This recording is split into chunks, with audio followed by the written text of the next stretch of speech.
नशर फ़िरोज़ सिंध जे नाले वारे सीनियर वकील ग़ुलाम मुर्तज़ा जतोई मसरूर ख़ान ऐं लग़ारीअ जो वकील Gulzar Ali Alamani district jail superintendent Naushahro Feroze जे हराम पाइन खां दंग थी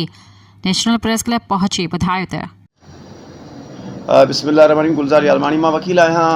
मोरे जो ऐं किराए में 170 171 172 ऐं 175 इन्हनि किराए में जेको आहे मां वकील आहियां गुलाम मुर्तज़ा जतोई साहिब जो ऐं लिगारी बिरादरी जा जेके इन्हनि केसनि में धरणनि में जेके धरणे वारा जो केस लॻल आहिनि इन्हनि में जेके जवाबदार मुलवज़ आहिनि उन्हनि मां सभिनि जो मां जेको तक़रीबन जो वकील आहियां ऐं अर्ज़ी आहे ॿिया वकील बि आहिनि पर ॻाल्हि इहा त मां कल्ह 10 खां 11 धारे कल्ह 11 तारीख़ ते मां ॾेई आयुसि दरख़्वास्त ॿिनि खे एप्लीकेशन ॾेई आयुसि वकालनामा पंहिंजा ॾेई आयुसि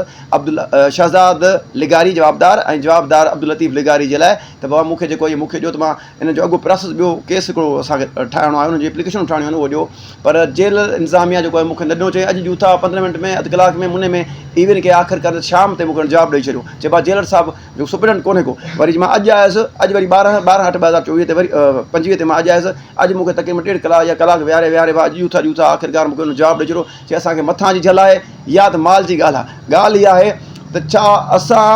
आज़ादी कहिड़ी मल्हायूं 14 अगस्त जी आज़ादी असां कहिड़ी मल्हायूं असां त आज़ादु आहियूं ई कोन माण्हूअ खे ॻाल्हाइण जो हक़ु कोन्हे को माण्हूअ खे पंहिंजे हक़नि घुरण जो हक़ु कोन्हे को माण्हू पंहिंजी आज़ादी सां घुमी कोन थो सघे धाड़ा फुरूं चोरी अगवा पर तावान अञा इन खां वधीक ॿियो कहिड़ो ज़ुल्म आहे जेको पाकिस्तान 1947 में ठहियो छा अॼु उहो पाकिस्तान आहे या जेको अॼु जो पाकिस्तान जेको अॼु हले पियो थो अॼु जेको 12 अगस्त 2025 ते हले पियो थो छा उहो पाकिस्तान आहे छा कंहिं जवाबदार खे कंहिं मज़लूम खे वकील करण जो हक़ु कोन्हे को जे अगरि वकील तो अगरि थिए कंहिं केसनि में उन्हनि खे फसायो था वञनि जे अगरि को कंहिंजी ज़मानत थो कराए उन्हनि केसनि में त उनखे फसायो थो वञे उन्हनि जे बचनि ते उन्हनि जे घरनि ते काऊं उन्हनि जे बचनि खे हिरासा कयो थो वञे यार हीउ कहिड़ो निज़ाम आहे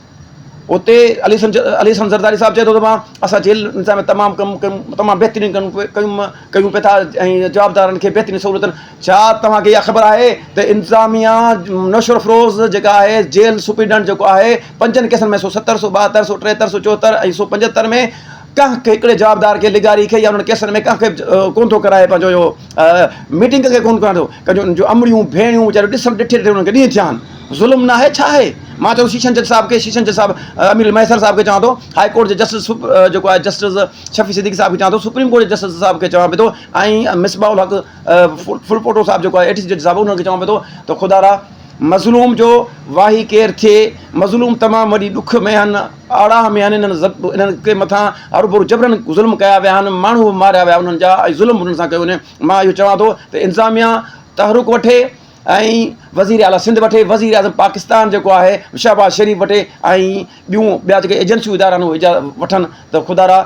मज़लूमनि सां ज़ुल्म न थिए। सब्सक्राइब कयो अवामी न्यूज़ HD खे ऐं ताज़ा तरीन ख़बरुनि लाइ ॾिसंदा रहो अवामी न्यूज़ HD।